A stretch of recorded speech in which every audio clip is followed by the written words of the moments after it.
What is going on, guys? My name is Psutka, and today we're talking commercials, specifically this water bottle. Now, you guys have seen the rough edit already, and before I show you the final product, the final commercial, I want to dig deep and I want to tell you my thought process on the details, the lighting, basically just getting into my head of this is what I did to make this commercial happen. I shot this commercial in my bachelor apartment, which has, as you can see, very limited space, so it's a good show of what you can do, what you can accomplish with limited resources and limited space. Now, the first thing I want to get into today is the bottle itself.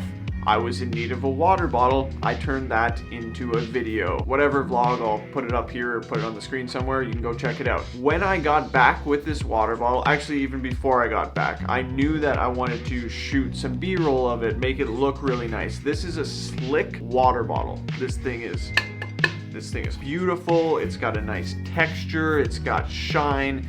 It looks great. It performs great. So when I was filming that B-roll, I wanted to capture all those things. I wanted to show that it's slick, that it's hard, that it's rugged. Okay, so now I've got the thought process. I've got step one of how I want to convey, how I want to portray this bottle to the audience. Okay, so now we've got a foundation. We've got something to work from.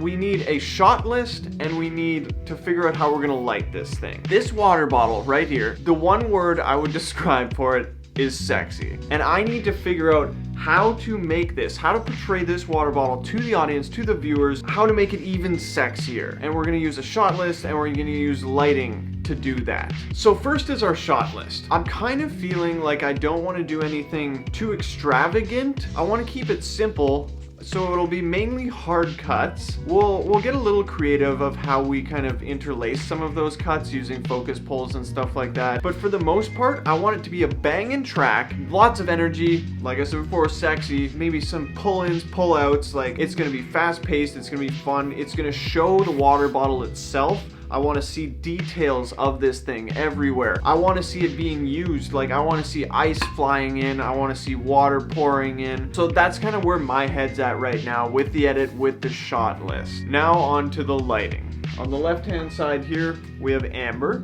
warm, and on the right-hand side here, we have blue, teal, cyan, if you will. My favorite color, cool. Now the reason why I've chose these is because this is a thermal bottle. I think that's the right word, a thermal bottle. It's like a thermos. If you put cold water in here, it stays cold. If you put hot water in here, which I've done as well, it stays hot. So naturally, we have hot and we have cold. And I was kind of trying to think of a good way to add them to the scene. I've got them set up so that they're doing two lines coming straight down the front of the bottle. It's hidden cold and it's hidden hot. And it's just kind of splitting that bottle in half and saying, look, I can do both. And I think that's a great way to showcase the hot and the cold to the audience. Now, there's two reasons why I decided to top light this. Number one, it's dramatic as fuck. Number two, this sleeve is black, and it's very black. But if I start hitting it on the side with any sort of light, it's not gonna be as dark as I want it to be. And I want it to be nice and dark because in real life it is. The stainless is really nice. That's gonna be our highlights. That's gonna pop. That Yeti symbol is gonna look beautiful on it. And that's why I lit it like this. If you guys have any comments or questions, please leave them in the comment section down below. I would love to hear from you. As for camera settings, to just go into a little bit of detail here, I'm using a Canon EOS R. I am shooting 4K for most of it.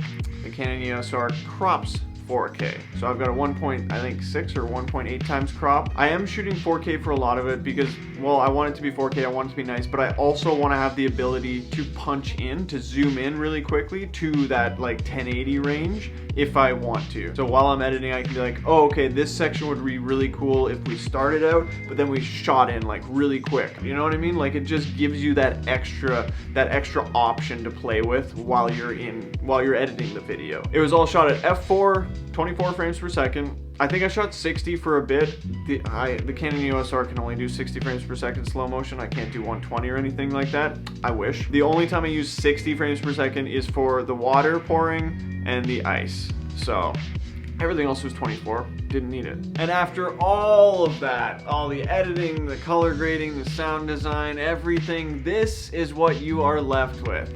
And if you enjoy it, hit that like button. That'd be really rad. Enjoy.